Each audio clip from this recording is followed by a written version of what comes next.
here for WynnStrength.com, bringing you second day of week 11 of my current training development program.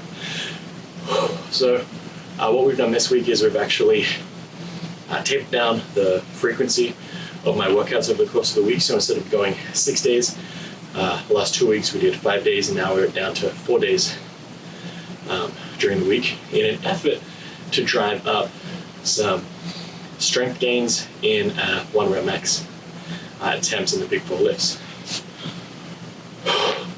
The main thinking behind this is that as we taper down towards the end of the training cycle, we're really wanting to divert our training resources and recovery resources that were available to us within the body to really focus on improving that 1 rep max strength. And by not stimulating the body in other aspects, so reducing that frequency, we're able to really focus on driving in that 1 rep max focus and getting that specificity in. So we're dropping a lot of the accessory movements that aren't specific to the lift.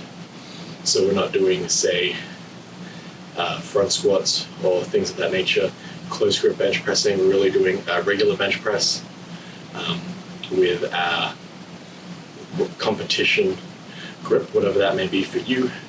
No wide grip, no incline, no decline, things like that, no variance that way. Same thing with the deadlift.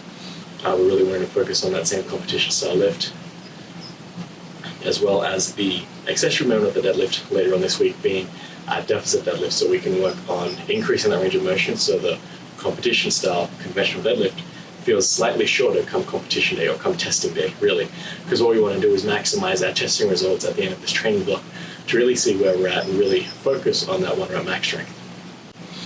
So today's is deadlift day, bench press day, and 2 count pull squats. So they're the only 3 movements we're doing today, and we'll see how it goes.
Well, there's a new one. 325 pounds. Previous training max hit that about 2 to 3 weeks ago. Looks like we had a failed attempt there at 325, unfortunately. Today, thought it could go heavy, but I guess today wasn't a day to push it that hard. And funnily enough, experiencing that vagueling out / blacking out phenomenon again. So now we're starting to see that transfer over through to some other lifts, we have the overhead press and now the bench press. I'm not too sure what's going on here, but that was unfortunate.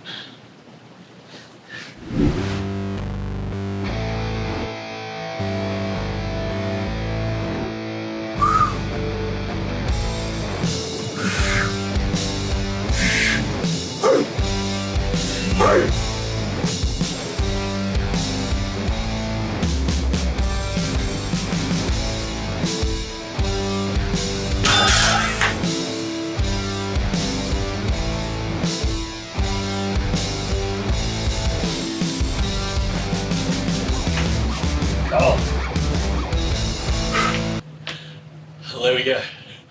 New PR set, 525 pounds. Haven't been done before, so that's pretty awesome. Pretty stoked with that result there. Probably because from RPE 10, to be honest with you. We meant to just hit an RPE 9, but I thought, why not? It's been a couple of weeks since we last hit a new PR, and I figured it might be time to just throw it all in there. Channeled some of that disappointment from the bench press failure just now, so I think that was a good bout of aggression there to pick that weight up. Form probably broke down a significant amount, just that I felt the lower back starting to lose extension, so again, something to work on there. But I'm pretty stoked with that. We picked that up and I think we're going to go good. So from now we're just going to drop that down for a couple more back off sets of volume. Just 3 sets of 3 for the deadlift and 3 sets of 2 for the bench press. So here we go.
There we go.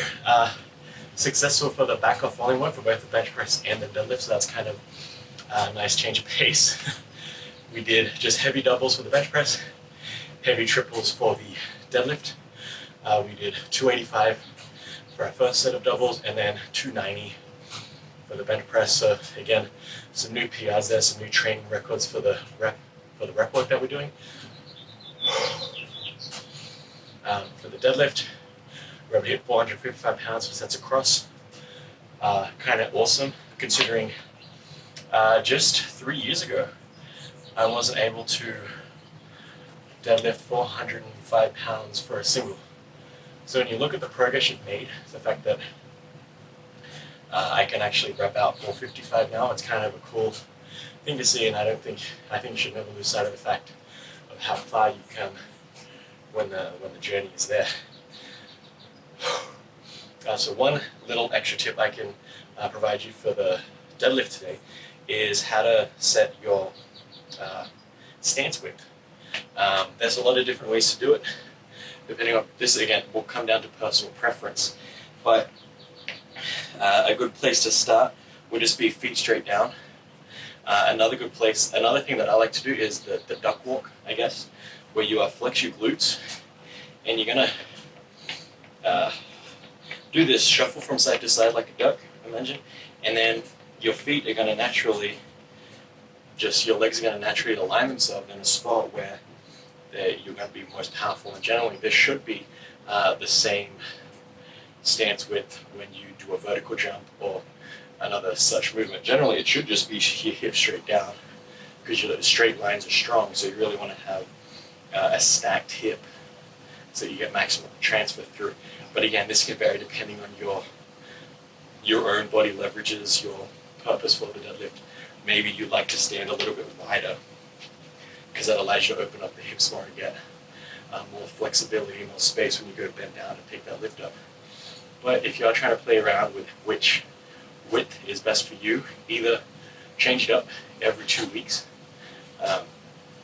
I probably wouldn't start off like this. You probably don't need to go heels together. Probably the narrowest I would go is maybe, if you have the center knurling, maybe 6 inches where your heels are apart 6 inches. That's probably the narrowest I would recommend doing for a regular deadlift. Now if you're trying to train like a really heels together deadlift for the specific purpose of training that heels together deadlift, and go for it. But I would start off with a duck walk, and that's going to give you the right leg width and the right stance width of where you should be, and then obviously angle those feet out ever so slightly, so maybe 20 to 30 degrees out. That gives you some room to open up and put that belly down when you're bending over, if you have a belly. Because even if you're at here, when you do the duck walk, just naturally, you're going to want to, heels want to come there, and then just remember where that width is, make sure you're centered on the barbell, and then you can bend over and deadlift.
Okay, so we just got done with our pause squatting session for the day.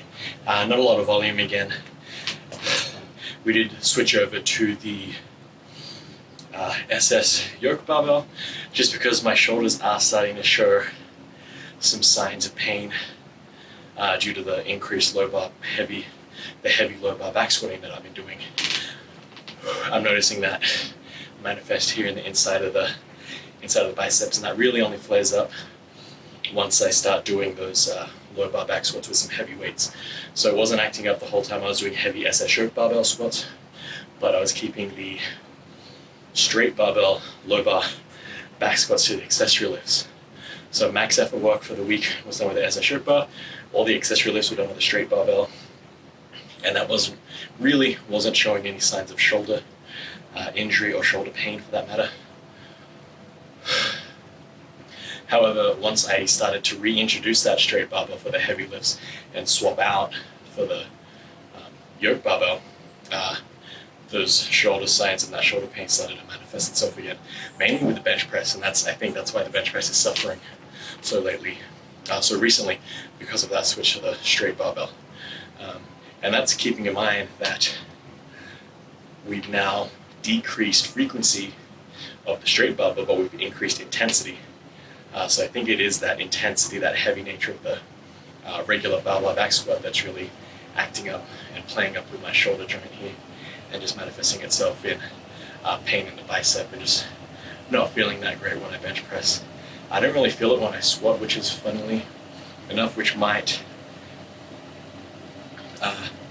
I would suggest if you're experiencing any shoulder pain that's kind of showing some weird signs in this part of the arm, to look at your squatting technique, where that position is on the back and the shoulders, and if there's a lot of tension getting placed here, you might think it's the bench press, but it might actually be the squat that's the actual cause of that pain sensation, as it were. But with all that being said, we did wrap up with the SS stroke pause squats. You'll notice from last week that it's a significant drop in weight, but that's because we did it all in the same day as a new deadlift PR for both the single and the rep ranges. So I think when you combine that, the fatigue is quite high right now. So when we throw the weight on here, we're wanting to go to RPE 8s and 9s, and you're going to achieve that with relatively lightweight because we're starting off in a fatigued state rather than starting off fresh. So that's another way that you can mitigate stress, is by cramming a lot of work into one session. At the end of that sessions, you're not going to be able to lift a lot of weight, but you're going to be able to induce a lot of fatigue as well. So that's one way to mitigate that overall stress that accumulates on the body from lifting too heavy weights too frequently. So pretty stoked with today's results, as obviously we hit a new deadlift PR, which is fantastic, and we're able to hit a new bench press rep PR at the very least. We didn't hit a new single heavyweight PR, but that's fine. That'll come and go, and I think that shoulder issue because of the squats is going to be playing a factor there. But this has been the second day, the second out of 4 days this week, so we're not working out the full 5 days, just to, again, reduce that frequency. Tune in tomorrow or the next day after that to catch the rest of the week. This has been Solomon from WynnStrength, and remember, a better life through strength.